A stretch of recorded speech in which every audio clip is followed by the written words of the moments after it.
Today, we welcome back Dr. Charles Raison to this Sauna Talk podcast, episode 2.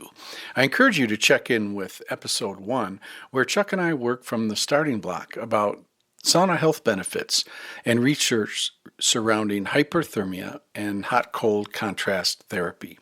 In this episode, by design, we go deeper. We unpack hot-cold therapy as a novel treatment for mental health. 101.3 isn't just the radio frequency of a hit music station in the Twin Cities. We have foundational research surrounding the effects on the body and the mind of achieving this core body temperature, based on Charles's previous work over many years. Ashley Mason's work at the University of California, San Francisco is expanding upon the psychological and physiological effects of this level of heat stress as we reach this core body temperature. Physically, from, for example, the starting point of blood pressure and heart rate variability. Yet how do these physical changes affect people's moods, specifically as a possible novel treatment in the area of depression, anxiety, and other mental health issues? The Japanese have a word for that nirvana feeling we get after a few sauna rounds and cold therapy action. They call it tantanu, and there is actually a published study on the neuro effects of sauna bathing in Japan. We link to this study on the Sauna Research Institute website as well as on the Sauna Times website. In the study, it is recognized that sauna is an activity that promotes relaxation and health. 3 cycles of sauna cold rest lowers your heart rate and makes you feel more relaxed. Intense feelings of happiness have been reported shortly after enjoying a hot sauna and cold water. And this is what is known in Japan as the tantanu state. With this contrast therapy, we achieve a lower heart rate, changes of brain waves, and better metabolic health through the increase in brown fat production, known as the good fat. And one could argue, for those horizontally challenged, sauna use raises heart rate to about the state we achieve with a fast walk. So there is a weight loss association to regular sauna use, but this is not something I'd get the scale out to rely upon. We discuss a top-flight sauna for Vail Health's Behavioral Health Innovation Center. Right now in development, the Chill D study it's a cold and heat investigation to lower levels of depression. This study will explore ways to optimize the proven benefits of hyperthermia for depression, including whether adding cold to heat will improve outcomes and whether hyperthermia can effectively combine with standard antidepressants. Help people through this process. So Vail Health is especially interested in thermic bathing within ancient practices. Many of us listening enjoy Nordic-style sauna, where we pay homage to the origins of the word sauna in Finland, and sometimes many spend a lot of effort scolding its improper pronunciation. Yet for those of us that share and know that good feeling, the definition of sauna is arguably much more important than its pronunciation. And for that matter, the definition of sauna is universal and straightforward. It's a room, often lined with wood, with a heat source that heats rocks to sufficient temperature to create steam when water is tossed on the rocks. So, for example, Temescal in Mayan culture, Native American sweat lodge, banya, and Venic treatments are all ancient sauna sweat bathing practices. Chris Lindley is Chief Population Health Officer at Vail Health and the Executive Director of Eagle Valley Behavioral Health Executive Director at Eagle Valley Behavioral Health. So I will save his bio for what I hope to be a dedicated podcast interview. But a quick note, Chris's education and passion revolve around improving people's health, emergency response, and wellness. Chris is a decorated combat veteran, receiving a Bronze Star and Presidential Citation while leading troops in Iraq in 2005. So, the convergence of Sauna Research Institute, Vail Health, and the work happening with Charles through Ashley in San Francisco, Chris and his team at Vail Health, as well as at Harvard, are exciting examples for us all that right now, what we all know to be true is being studied and researched. And that is that sauna is good for us. So soon, as we continue to unpack and understand how and why and how much, I will say, I hope you enjoy my visit here with Dr. Charles Raison and Sauna On.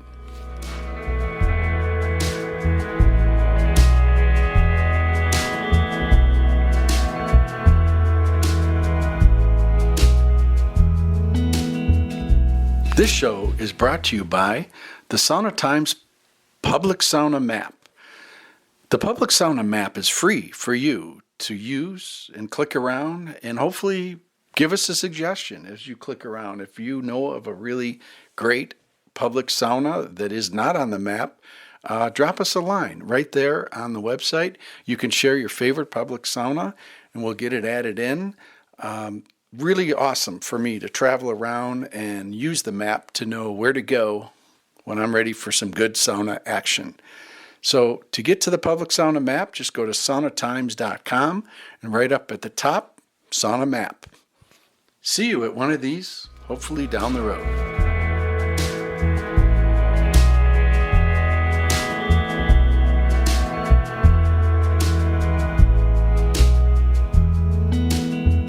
Well, greetings, everybody, and I'd like to revisit here and reintroduce Dr. Charles Raison. Chuck, how you doing, and Happy New Year. Thank you, Glenn. I'm doing good. Happy New Year to you. Yeah, it's it's getting cold. I think there's a lot of thermal action happening in Madison, Wisconsin, where you are. Are people jumping through holes in the ice? Yeah, I think so. There's a Wim Hof group in the college. They cut holes in the lake. Although, honestly, the lake hasn't frozen this year. We're not having. I don't know what you're having up in Minnesota, but it's actually pretty warm down here, all things considered. It's unusually. Yeah, same situation, but it's still plenty cold when you're trying to do some like fully Oh yeah, let go in the cold. The lake is it's cold enough. Yeah, I thought we would dive right in and get right to this. I have the blessing and the curse of having this software program that kind of runs short. I wanted to have a new software program for this call, but the danger of that is I'd be running long on your next appointment because I really enjoy our visits together. Good, let's go. Okay, so I wanted to dive right back into this idea of contrast therapy and really kind of like put you on the spot right now. You had mentioned that like a couple of times in your career you got out of the cold study business, and if you were to rate your interest in heat exposure, cold exposure right now on a personal level, on a professional and or personal level, like where are you? What's the temperature of your water right now, Chuck? Yeah, good question. Well, so I know a lot more about heat than I do about cold.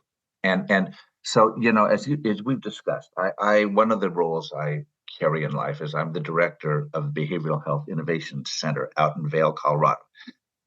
This very, very just generous and visionary donor named Mike Shannon has provided us funding to really build something unique there. And we are charged with studying novel treatments for mental illness. And one of the novel treatments we're looking at is hypothermia, because, of course, we've done studies showing that heat itself is an antidepressant. So having been given the charge of studying hyperthermia, and given the fact that I get to direct the thing, I, can indulge my sort of what I think are the key questions, right? And so one of the key questions, and the primary key question we're going to study, is this question of whether or not adding cold to heat enhances the antidepressant effect of sauna. Now, we use these things called sauna domes, or infrared sauna domes. Your head sticks out. It's different than a standard sauna, but it heats you up. We heat people up to 101.3 Fahrenheit is our goal.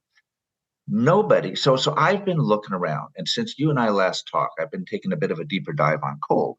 And so there's a whole literature that just cold exposure itself, has physiological benefits, right? So, it reduces blood pressure, it enhances insulin sensitivity, It probably causes weight loss, lowers resting heart rate, all these things that are really good for cardiovascular work.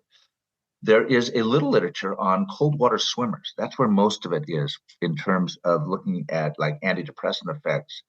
And these are very small studies, but they're suggestive. They're really kind of promising. It looks like, yeah, people that do cold water swimming also report less depression, right? Now, that's not the same thing, though, as saying, okay, let's add the cold to the hot, right? So, but that's what we want to do in Vail. Because, like 1 million billion sauna users cannot be wrong, right? So, what are the data on that? And to this point, I've only found one study. It came out fairly recently. Have you heard of this thing called the Totonou state? Totonou? I've heard the name, but tell me what you know. Well, what I know, which is not much at this point, is it's a Japanese word and it means sort of things being in their rightful place.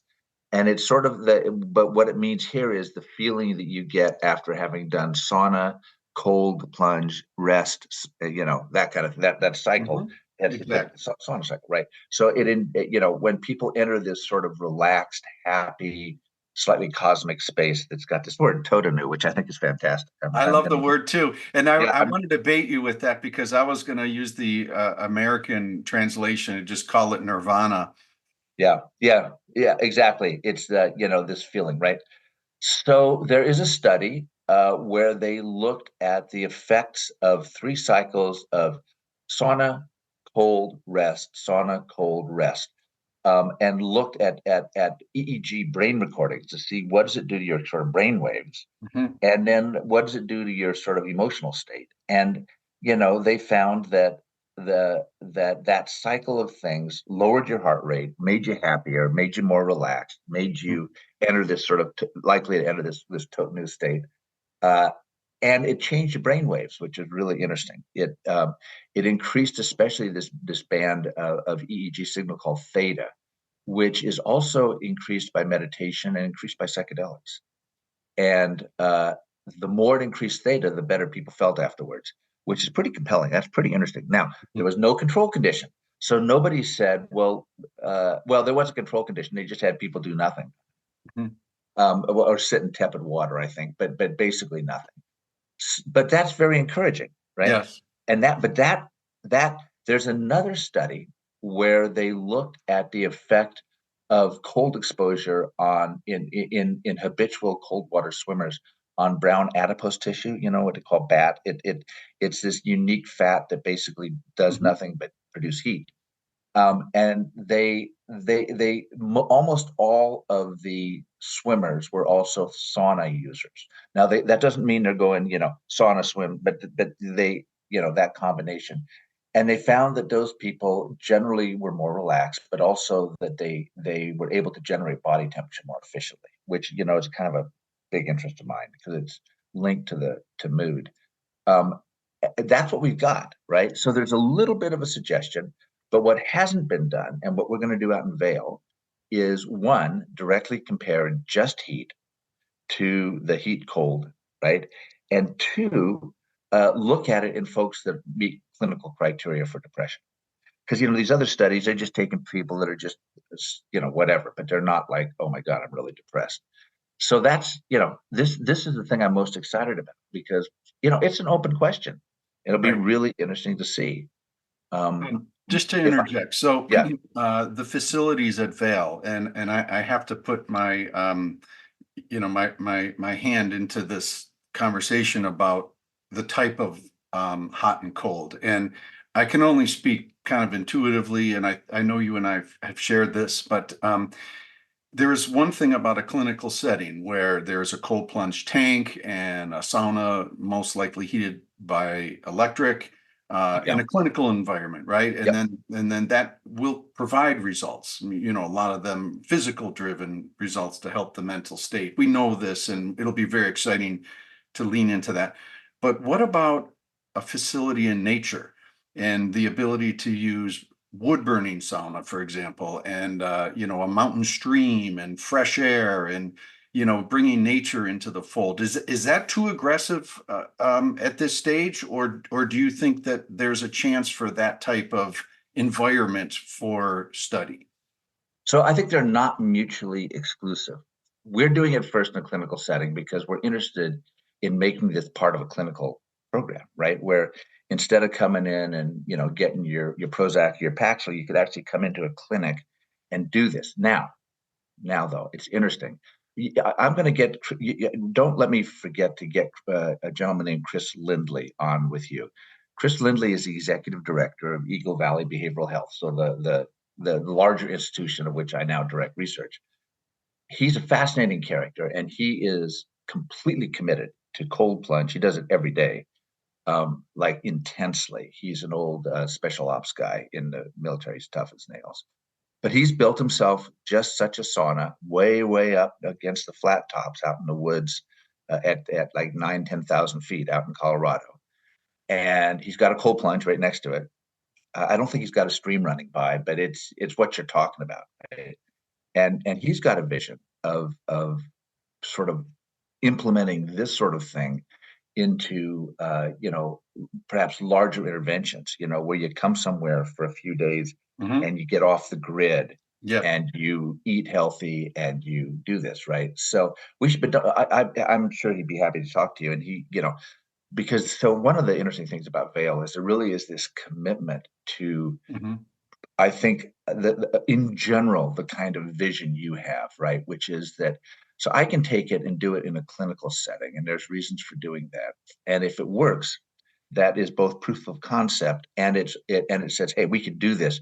You can come into the outpatient thing and get this, right? Right. And if I Um, could interject, it's yeah, also replicable to other facilities if it's in a clinical environment. correct. Exactly. That's exactly right.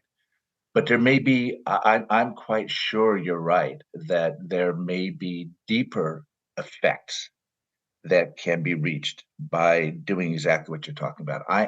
I'm extremely interested in the context in which things are done. Mm-hmm.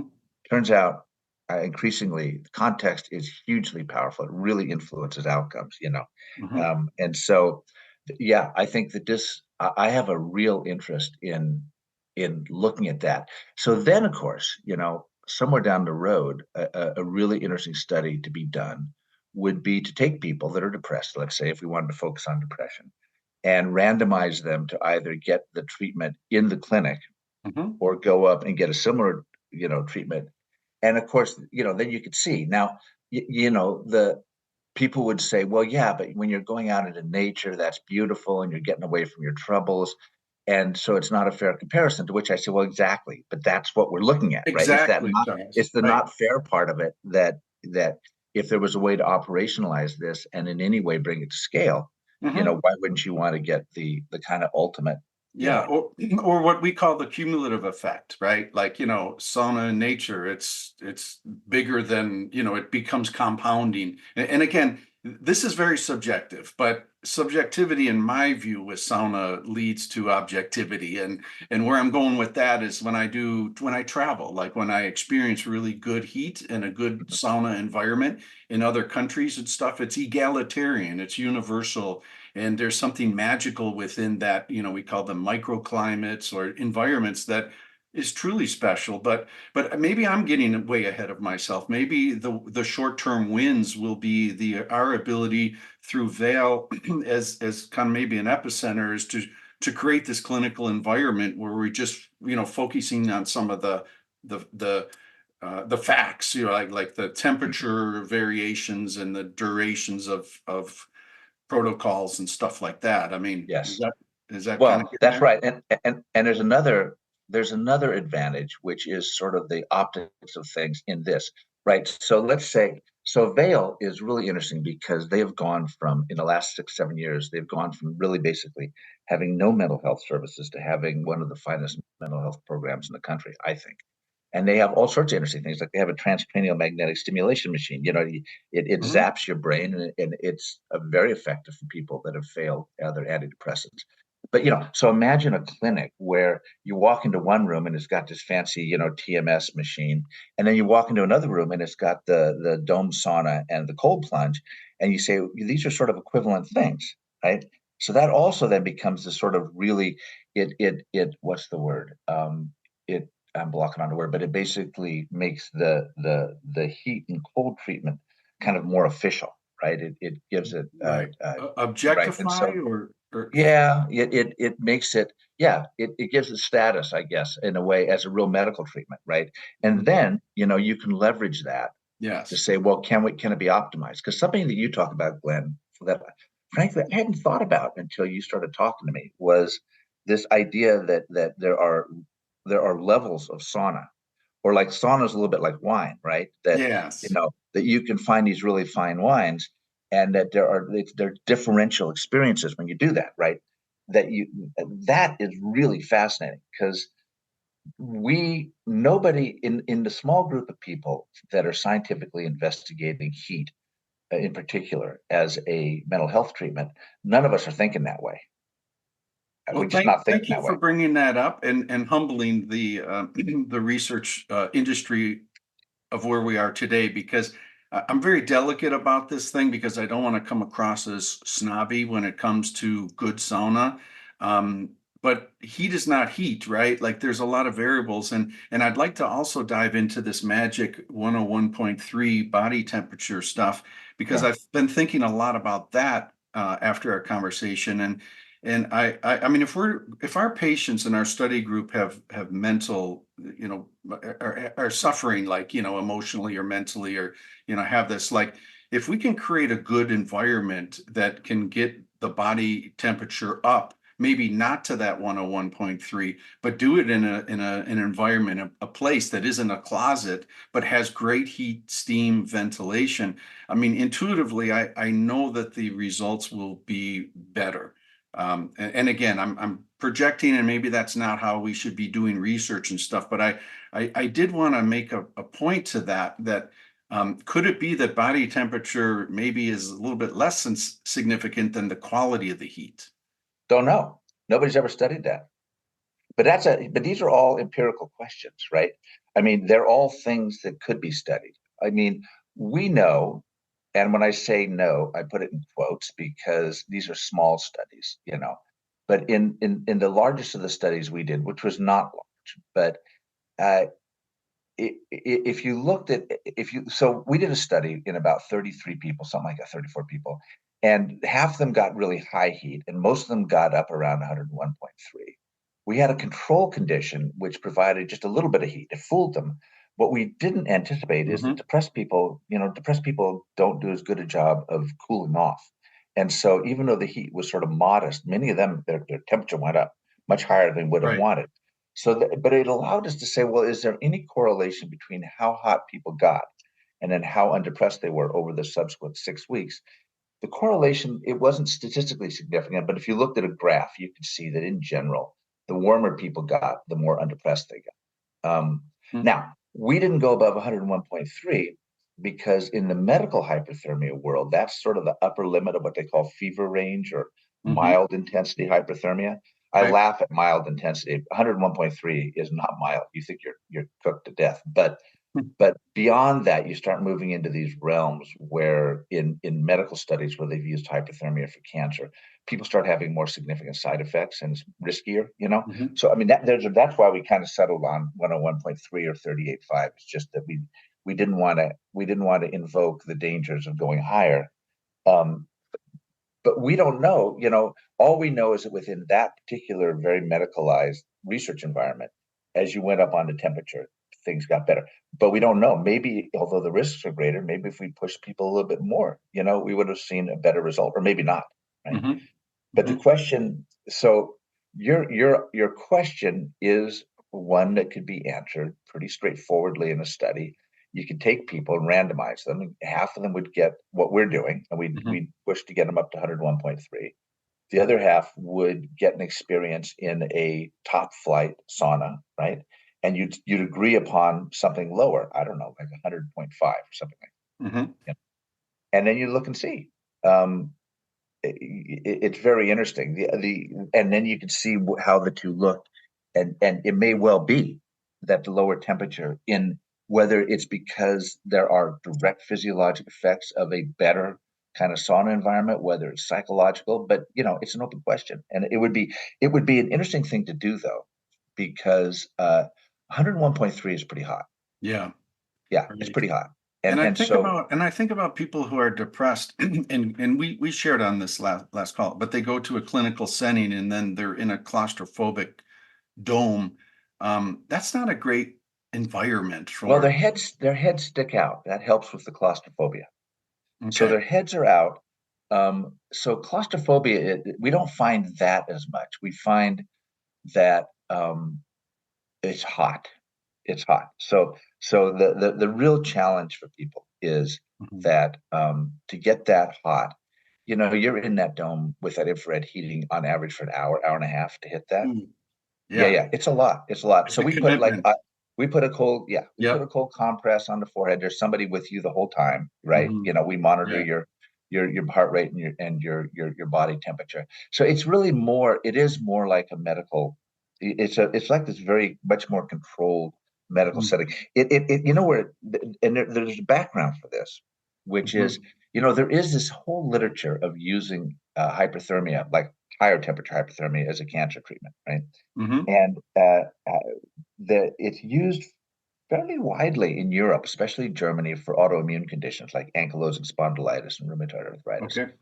And they do it a certain way, and we owe a great deal to a gentleman named Stefan Heckel, who is a fascinating fellow who has a company, and he's called Heckel, and the company builds these very expensive infrared hypothermia machines, Hmm. and it's a real medical device. Like, we've had a very hard time. Harvard is doing studies with it. I gave them one of our hyperthermia machines, but you have to get approval from the FDA because it's like a badass medical device, basically, right?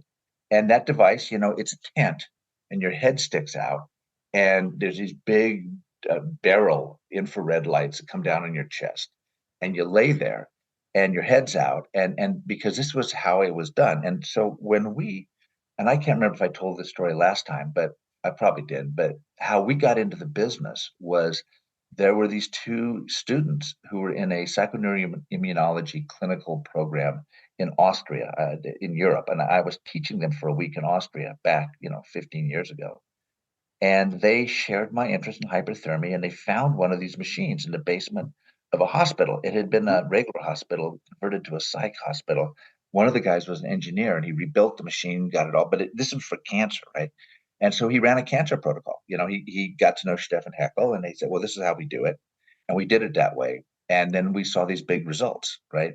Hmm. So when you've got a winning hand in research, you want to you want to keep with your winning hand, Hmm. and then we replicated those findings. Hmm. And then the problem is that this machine is very expensive, Right. um, and you got to jump through all these hoops to use it with the FDA. That's where Ashley Mason, who I know you've talked to out at UCSF, my colleague there, had this brilliant idea of, can we do the same thing with commercially available things that are not under FDA Hmm. suppression, basically. Hmm. Hmm. And yes, and we can, and she's seeing antidepressant effects, but it copies some of that same stuff with the heads out and you're cooling the head Right. down to let people sort of get to that temperature. So that's where the field is in terms of what we're doing, right? And so there's like a legacy effect there. Hmm. Yes. It does appear that works, that hypothermia works. What you're talking about is it's a different procedure. It's not altogether different. And again, first off, there's a lot less literature on it, like rigorous scientific literature. But the other thing is that we don't know how it would compare. And I'd be zero surprised if it worked better. That's why I'm kind of interested in this, right? And I know that out in Vail, we have a commitment, but we also have a real interest in sort of ancient practices and sort of recapitulating things in ways that we know work, right? Hmm. And again, this is why we're so interested in studying the combination of heat and cold and see Right. what we see. Beautiful. Yeah, this is really exciting. And so, my initial question to you, I guess maybe I ask, like, what's your interest level 1 through 10 in getting back in the contrast therapy business? Oh, it's high. It's 8 or 9. Yeah, it's That's really great high. because I know you're a busy man. I mean, psychedelics is a big part of your focus right now. Mhm. And I won't put you on the spot and ask, the slice of the pie and how big that is relative to this hot cold stuff. But Um, I know Vail is an important part of what you're doing and your future and your focus. But these converge, don't they? They do converge, absolutely. So, the psychedelic work spreads across University of Wisconsin, spreads across Emory, Sauna Institute. But at Vail, we're doing two initial studies. One is a psychedelic study, and one is a heat versus heat cold study. So, from the Vail aspect, they're 50-50. Mhm. And it's really interesting. I frankly think many of the folks out that we're working with in Vail are more excited about the hot cold. Well, I well, Yeah, it's in interesting. terms of measuring excitement, if I had a thermometer, I would love to hop in my car right now, pick you up in Madison, kidnap you, and Uh-huh. we road trip down to Vail make hang out, be there for some time to put together some of the baselines of future research. But I don't think that extreme has to happen. But I sure am pleased with where things are right now today, based on everything we've been talking Yeah, about. yeah, absolutely. Well, for sure, the first study, even though done in a sort of clinical environment, it's going to inform a lot about how we think about traditional practices with sauna, right? So, I mean, Yeah, that's right on. yeah, because it's going to capture. It's not going to capture. There's all sorts of other elements, all the social Hmm. elements, Yes, right. yes, and that part. But those I think are. It's really interesting, and I know Ashley is out at UCSF is interested in this. Hmm. We all are. Yeah, So I think that, one of the good things about something like this line of research is there's more work to do than I will have time in my lifetime, yeah, really work all this agreed. out. But these are great, stepping stones. I think there's a clear trajectory, just based on this conversation and a simple outline toward, adjacencies, like the first study as a foundation for the next. And I think you've lived most of this your career, so I don't want to try to summarize it in simple terms, but I for one see some real exciting directions because I mean, I'm just speaking on a personal level. One of my frustrations for close to 30 years now, I wouldn't even call it a frustration. I mean, I have this great joy of this authentic practice, and I do it, I've been doing this consistently for 30 years, and I help others, achieve it for themselves. And there is this intangible of quote unquote good sauna that I just am committed to help bring into the research world, in a way that is productive. So I want to lend all of my resources, and passion to help in that world. But I also recognize that there's a step to this. There's steps involved, and the clinical aspect is certainly where we are today, right? Yes, I think that's right. Yeah, cool. So I won't keep you a lot longer here. I love these short check-ins because the world is moving so fast in this space. So if we could check in again, maybe, Oh, 30 sure. days, something, and we have a little bit of follow-up I could do with you on email, with some connection points. Yeah, of course. Yeah, absolutely. That'd be great. Great, Chuck. Before we run off, I have to revisit our first sauna talk. Have you had any thought about, in this magical world of having a sauna with anybody in the world, past or present, alive? Who's the first person that comes to mind that you'd like to sit on the bench with? Man, that is such an interesting question. It's odd. The first person that popped in my mind was Isaac Newton. Right And on. if you say why Isaac Newton, because he's like one of the most brilliant men in history, but he was also kind of nutty. And I have an interest in him. I'd love to know, like, if you met a guy like that in person, would he mostly seem brilliant, mostly seem nutty? But we could think about, I mean, there's all sorts of people that would be really, powerful to sit with. I know the Dalai Lama, which is another whole long story, but Mhm. there was a great Tibetan master in the 20th century called Dilgo Khyentse, and he's a huge guy. You need a big sauna, but um, that's the other guy that comes to mind. I'd need an interpreter, but Of course. Well, there'd the be three. opportunity to There'd be be in that three kind of of Yes, Chuck, That's there'd right. be three of you on the sauna bench. The interpreter would Exactly. be maybe on the low bench sweating it out, trying to get the Yeah, translation trying to right. translate it. But Yes. it's a loaded question to ask you this speak all my guests to Sauna Talk because really the environment on the sauna bench is egalitarian, right? Like Yeah. there are no hierarchies. Like you don't have titles, we're just humans and we're all living, on very equal terms. And I think it's a wonderful environment for very casual conversations. They can get kind of heavy if you allow them, but like in the old country over in Finland and stuff, there's a gentle rule that you behave in sauna as you would in church. Like. And I don't think you talk politics much in church, or contentious conversation. So it's a wonderful space, as we know, for convergence of thought and ideas and commonalities. Hmm. And I can't remember if I told you this in the first last time we talked, but we've never objectively measured it exactly, but we've observed that people when we stick them in the heat machine, so this isn't even a sauna, this is back in the clinic, Yeah. they tend to become talkative and revealing and confessional. People start talking about their feelings, their internal life. In that first study that we did in Austria, Switzerland, the uh, my student he would sit with the people through the sessions, and they would say things like, "Well, I never told anybody this, but," Yeah. because they were very depressed, right? They were starting to. So that confessional nature of it. When we did the first study in Arizona, the research team that worked with me, we kept putting them in the machine to test it, and they would not let me be the person sitting there because they Mhm. didn't want the boss to hear what they had to say. Right, right, exactly. So, I mean, Yeah. yeah, it's really interesting. We've observed this a little bit. That right, the heat. I think the heat is a pro-social. I think I have this little theory that I've never proven, but I think hyperthermia is an antidepressant modality because it's a pro-social modality. Hmm. I think what it does is it sort of opens people up to this feeling of connectivity with other people, connectivity with the world.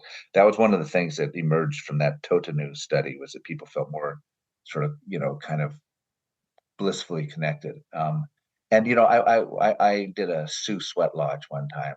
Now that Right. was unbearably hot. Oh my God Mhm. in heaven. But that's what it does. And you're Yeah. talking to people and Mhm. you come out of there and you feel this sort of connection with them and this sort of inspiration and you're part of something larger. And when you feel that way, it's harder to feel depressed.